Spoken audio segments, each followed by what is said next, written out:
হলেই মনে হয় যেন ওদেরকে ধরো, মারো, কেটে ফেলো, শেষ করে দাও, বাংলাদেশের ওরা নাগরিক। শিবির হলেই ওরা যেন রাস্তাঘাটে বাংলাদেশের নাগরিক এই অধিকার দেওয়ার মতো কোনো সুযোগ নেই। দেখলাম গাইবান্ধায় ছাত্র শিবিরের একজন নেতাকে হত্যা করা হয়েছে, করেছে যুবদলের নেতারা, বিএনপির যুবদল পদধারী নেতারা, এবং শুনেছি সেই যুবদলের নেতাকে ইতিমধ্যে বহিষ্কারও করা হয়েছে। এই আওয়ামী লীগ আর বিএনপির মধ্যে তাহলে আমরা পার্থক্যটা খুঁজে বের করবো কিভাবে? আমরা বিগত দিনেও দেখেছি শিবির মানেই হত্যা করো, শিবির মানেই মেরে ফেলো, শিবির মানেই অধিকার নেই, শিবির মানেই দেশ বিরোধী, শিবির মানেই ওরা আমাদের কেউ নয়। আজকেও একই অবস্থায়। আওয়ামী লীগের সময় মানুষকে মরতে হয়েছে, গুম হতে হয়েছে, খুন হতে হয়েছে, এখনো সেই গাইবান্ধায় আমাদের সাইফুল্লাহর ভাইকে হত্যা করা হয়েছে নৃশংসভাবে। আর কত মানুষের আত্মনাদ, আর কত মানুষের রক্ত, আর কত মানুষের জীবন গেলে আমার দেশের মানুষের সিস্টেমটা বদলে একটি নতুন সোনার বাংলাদেশ আমরা দেখতে পাবো।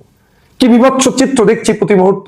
শিবির হলেই ওদের যেন জীবনের কোনো মূল্য নেই, শিবির হলেই ওরা যেন রাস্তাঘাটে বাংলাদেশের নাগরিক এই অধিকার দেওয়ার মতো কোনো সুযোগ নেই, শিবির হলেই মনে হয় যেন ওদেরকে ধরো, মারো, কেটে ফেলো, শেষ করে দাও, বাংলাদেশের ওরা নাগরিকই না। নিস্তব্ধ হয়ে যাচ্ছি, দিন দিন আমাদের মানুষত্ব শেষ হয়ে যাচ্ছে, ধ্বংস হয়ে যাচ্ছে। অথচ এই বাংলাদেশ বিনির্মাণের জন্য, দেশকে এগিয়ে নিয়ে যাওয়ার জন্য এই শিবিরই বাংলাদেশের সবচেয়ে বলিষ্ঠ ভূমিকা পালন করে। এখন যদি দেশপ্রেমিক কোনো ছাত্র অর্গানাইজেশন থাকে, তাহলে সর্ব অগ্রে প্রথম একটি সংগঠনের নাম আপনাকে বলতে হবে, সেটা হচ্ছে বাংলাদেশ ইসলামী ছাত্র শিবির।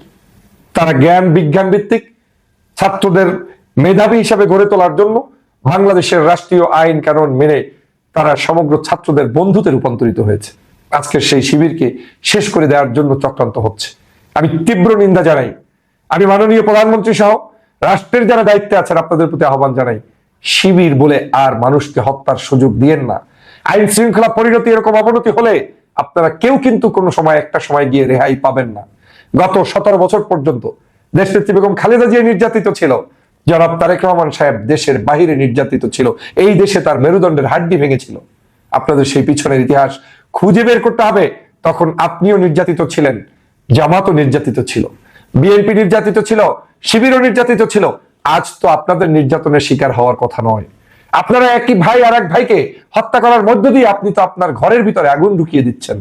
আমার বিশ্বাস এই আগুনের লেলিহান বন্ধ করে বাংলাদেশটাকে একটা সার্বজনীন সকল মানুষকে নিয়ে পথ চলা প্রশস্ত করতে হবে। তা না হলে আমাদের এই বাংলাদেশে দিন দিন আমরা অধপতনের দিকেই যাব। আমি গাইবান্ধার আমার প্রিয় সাইফুল্লাহ ভাইয়ের আত্মার মাগফিরাত কামনা করি, জান্নাতুল ফেরদাউস মহান আল্লাহ তাআলা দান করুক, এবং তার এই যারা হত্যা করেছে যুবদলের তাদেরকে গ্রেফতার পূর্বক ফাঁসির রায় দিয়ে তাদের বিচার নিশ্চিত করা হোক, সেই উদাত্ত আহ্বান জানিয়ে আমার বক্তব্য শেষ করছি। ধন্যবাদ সবাইকে। আসসালামু আলাইকুম।